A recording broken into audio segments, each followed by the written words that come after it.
The cholera pandemics of the 19th and 20th centuries, primarily caused by the bacterium Vibrio cholerae, were among the deadliest disease outbreaks in human history. The spread of cholera during this period was largely due to the lack of sanitation in urban environments and the absence of understanding about how diseases spread. Cholera is transmitted primarily through contaminated water and, to a lesser extent, food. In the 19th and 20th centuries, rapid urbanization in Europe, North America, and parts of Asia led to overcrowded cities where sanitary conditions were poor. Many cities lacked proper sewage systems, and drinking water was often drawn from sources contaminated with human waste.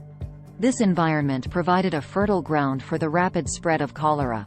The impact was catastrophic, with the disease affecting millions of people across several continents. The lack of medical knowledge about the disease and its transmission exacerbated the situation. Early pandemics were marked by high mortality rates because medical practitioners of the time did not understand the pathogen or how to treat it effectively. It wasn't until the work of pioneers like John Snow in the mid-19th century, who identified contaminated water as the vector of cholera, that significant progress was made in controlling its spread. Snow's studies, particularly around the Broad Street pump outbreak in London, revolutionized the understanding of epidemiology and led to the development of more effective public health measures and water sanitation practices.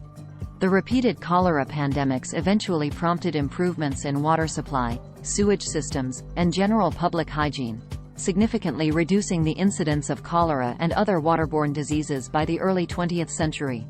However, the lessons learned from these pandemics remain relevant today, especially in parts of the world where cholera still poses a significant threat due to inadequate water and sanitation infrastructure. The cholera pandemics of the 19th and 20th centuries wrought devastating effects, with millions of people infected and a massive death toll across continents including Europe, Asia, Africa, and the Americas. For example, the second cholera pandemic, 1829-1851, alone resulted in over 100,000 deaths in Britain and tens of thousands in North America. The third pandemic, considered the deadliest, claimed more than 1 million lives in India and hundreds of thousands elsewhere. The impact of these pandemics extended beyond the immediate loss of life, profoundly affecting societies by causing panic, stigmatizing afflicted communities, and disrupting trade and economies. The scale of these outbreaks highlighted the critical need for better sanitation and directly influenced the development of public health policies and infrastructure improvements. Initially, the response to cholera outbreaks was hampered by a lack of understanding about how the disease spread. Measures such as quarantines and travel restrictions were common, though often ineffective. Treatment methods were crude and sometimes harmful due to the medical misconceptions of the time. A significant turning point came with John Snow's investigation during the 1854 cholera outbreak in London. Snow's demonstration that cholera was waterborne spurred the first effective preventive measures focused on ensuring water purity. Following Snow's discoveries, urban centers around the world began to develop proper sewage disposal systems and implemented technologies for the filtration and chlorination of water supplies. These developments effectively separated waste from drinking water, drastically reducing the spread of cholera. In addition to infrastructural upgrades, the severity of the pandemics led to the establishment of robust public health policies. Governments formed local health boards and national public health agencies tasked with disease surveillance, public health campaigns, and the enforcement of sanitation laws. Although less emphasized, the development and deployment of cholera vaccines in the late 19th and early 20th centuries also played a role in controlling outbreaks, especially in regions where cholera was endemic.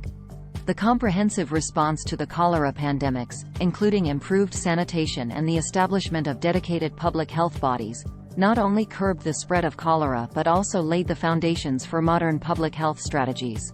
These strategies continue to influence how governments manage public health, particularly in developing areas still threatened by cholera and other waterborne diseases. While cholera no longer presents the pandemic threat it once did in the 19th and 20th centuries, it continues to be a significant health concern in many parts of the world, especially in areas lacking adequate water and sanitation infrastructure. The disease is now typically localized to regions with insufficient public health systems, often exacerbated by natural disasters, conflict, or poor living conditions. Modern medical knowledge and technology have enabled more effective management and containment of outbreaks, which the World Health Organization, WHO, closely monitors to prevent widespread transmission. The prevention of cholera today involves a multifaceted approach that includes community engagement, improved infrastructure, and public health practices.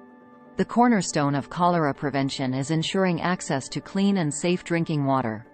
Methods such as chlorination, filtration, and boiling are essential, along with safe storage practices. These steps are crucial in preventing the bacterium Vibrio cholerae from contaminating water supplies. Adequate sanitation facilities are vital for preventing the contamination of water sources with human waste. The construction of effective sewage disposal systems and well-designed latrines is critical in maintaining community health and hygiene. Educating communities on good hygiene practices significantly aids in controlling the spread of cholera.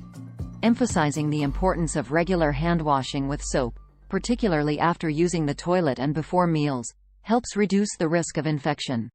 Ensuring that food is properly cooked and stored safely helps prevent cholera. It is advisable to avoid raw foods, wash fruits and vegetables with safe water, and protect food from contamination to minimize risk. In areas where cholera is endemic, vaccines play a crucial role in prevention. Health organizations may conduct vaccination campaigns to protect populations at high risk, particularly during or after outbreaks. Rapid response and public health surveillance. Effective surveillance systems enable the quick detection of cholera cases, allowing for prompt response and containment. Ready plans for medical team deployment and the setup of treatment centers are vital components of a rapid response strategy. Engaging with local communities enhances the effectiveness of prevention strategies. When community leaders are involved in educational efforts and resource mobilization, measures become culturally acceptable and more likely to succeed.